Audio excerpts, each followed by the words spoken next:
not, we'll go ahead and get started. Absolutely. Okay, just give a few more minutes, I think.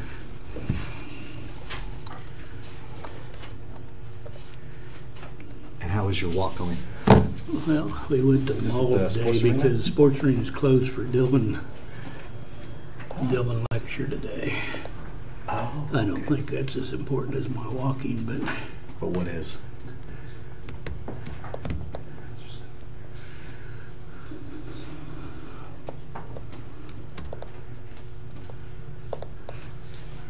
no, I don't. Well, you're being recorded.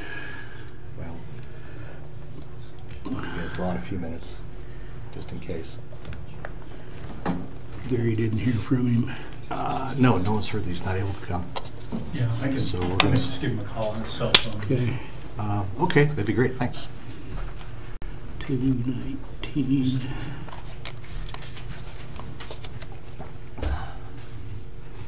How's your new computer coming along? I can't. The keyboards are too close together. Okay. You know, you can buy one that attaches to it. Buy. You can have the county purchase you one that attaches to it, Well, so that you can actually function. I don't think we can do that. We're going to have to finance all those septic tank surveys. Well, you know that $835,000 I need vehicle? to. I need This to is thank costing about the 20 two bucks. commissioners. Yes.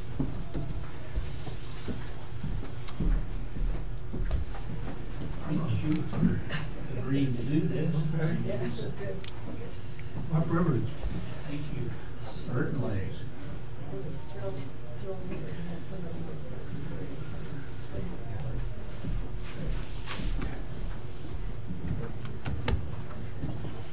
Hell, they must have put him in the hospital. Maybe. I might have gotten a bunch of drugs. I was ready. Were you? Oh, yeah. Like a pit bull on a bone. But nope, no luck today. So we'll see. By my calculations, I'm about 30% quicker through day, so That's good. Wait for Gary to come back. yeah, 30 to 70% quicker. How long is it supposed to take? An hour? I told Cindy she had to come, but I don't see her yet. No, See, she does our actually, lobbying that's the with unfortunate part. city planners and Yes. It's nice to And tie city some of these planning case laws commissions and into actually real life they examples all to like make it a her, little bit. but she is so And I have some easygoing experiences in that they the just kind of depth walk all over. data. Oh, I believe that to be true. Where, That's why I'm but usually the other really side is sensitive if to you these and I went in and there, push they the- wouldn't even talk to us. Well, and that's probably true Yeah, too. yeah, you gotta have Oh, yeah. somebody that Oh, smiles yeah. like Cindy to Yes. even be accepted into It's a the. lot more personal as opposed to hardcore salespeople like us. We had a deal this morning that Andover did. December's training. It's just complete foolishness. There she is. There she Hi is. there. A couple of these cases that And Hey, how are to you? what I think is Okay, I'll see you. and the creation just of total foolishness. a You know. lot of the Really? The But, rules. well, they, not you know, just there's major factors of brightness levels on EMCs, which is understandable. Andover accepted they want us to prove the brightness of the sign before it ever goes up, not knowing what the ambient light of the area that it goes in, Oh, so forth. I told his wife, she said he had gone to, the doctor and went to get some medicine, so she's not sure if he's on his way. Okay, let's just go ahead and start. Yeah. We're going to go ahead and get started. Commissioner Hurst is not here right now. He had some medical issues this morning, and so hopefully he will be able to make it. But if he's running a little bit late, we'll just persevere. Sounds great. Well, Russ. Commissioners, my name is Russ Avey. I'm with Boffman Company out of Wichita, Kansas, and I am the county's contractual planning consultant. You may have remembered me, Commissioner Bush, on the completion here recently of the comprehensive plan for Reno County. Some of that material is enclosed in this planning and zoning workshop slideshow that I'm getting ready to present to you this afternoon. Just to give you an overview of what we're trying to accomplish with with this particular presentation is to give the commissioners and the audience a general overview of planning and zoning statutes and case law that govern the processing of land use management in local jurisdictions, whether that's a city or county. I've tried to tailor this a little bit towards county government. What we're going to find is that a lot of the planning and zoning action is given to the Planning Commission. Much of the processing and bulk processing and public hearings are established, or the power is established with the Planning Commission. That Planning Commission gives the governing body, in this case the Board of County Commissioners, a recommendation on various land use applications for you to make final determination. Some of what a limited role in planning and zoning with the Board of County Commissions is legislative, and we'll talk briefly about that. We're going to spend the bulk of the afternoon in this afternoon's presentation on talking about the quasi-judicial role of land use decisions, not only in Kansas, but fairly homogeneous across the country. Chapter 12, Chapter 12, Article 7 provides the bulk of the statutory guidelines for processing land use decisions in Kansas. Other statutes, just as by way of reference, that also can come into play in various land use decisions are the various 4 chapters here dealing with county government, airport zoning, right to farm and agricultural protections that the state keeps implementing over time gradually, as well as annexation. Annexation is really a rarity for the county commission. It really comes into play when you grant authority for island annexations for various communities, as well as unilateral annexations. The county commission stands in judgment over the appropriateness of unilateral annexations. Unilateral annexations are those by which the city goes out without property owner authorization to annex land into their cities. Again, a pretty contentious process in and of itself.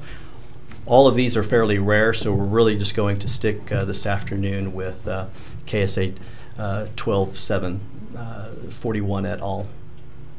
The enabling clause of the statutes talk about the fact that the power of zoning lies within the state, and then it is given over to local authorities to enact its own plans and regulations, both subdivision and zoning.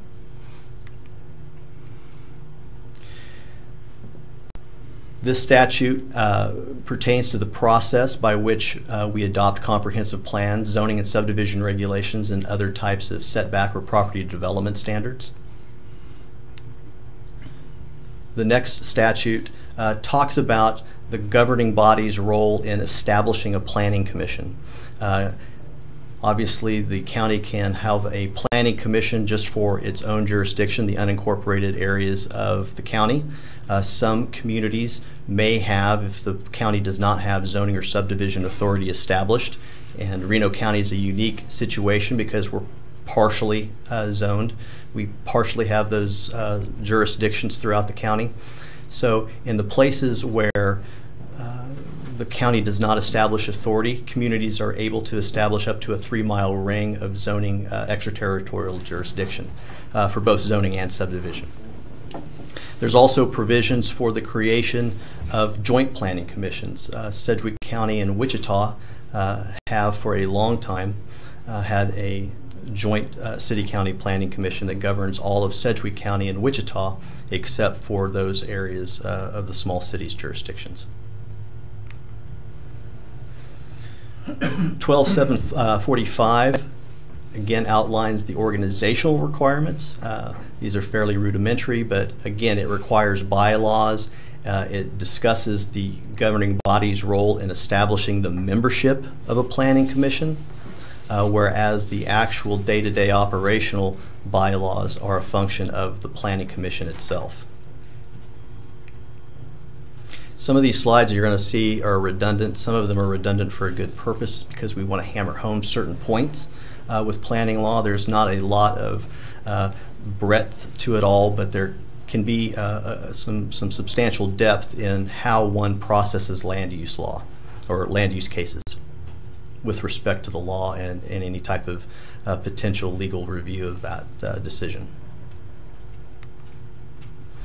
This range of statutes, again, authorizes and prescribes the process by which local governments establish zoning and subdivision regulations as well as comp plans. One of the newer features in our statutes, the last bullet point, where we get into some hybrid zoning classes. I think we're all kind of familiar with the standard model of districting our zoning regulations from single family to industrial in a various set of zones that the zoning code establishes. There had been over the 80s and into the 90s several modern zoning codes that were looking at such new hybrid methods as performance zoning, overlays, conditional uses, planned unit developments.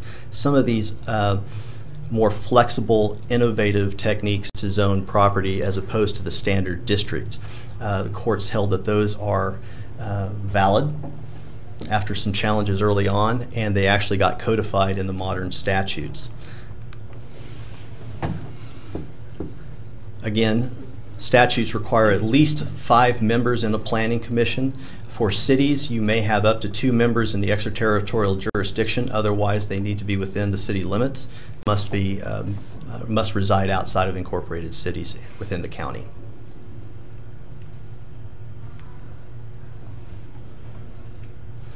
Again, various facets of the creation and organization of the Planning Commission. Again, membership is dictated by the governing body, not necessarily any of the bylaws. In the process of the meetings, the dates and times of the meetings, the budgets are all functions of the Planning Commission members themselves. Other statutory reference on the bylaws.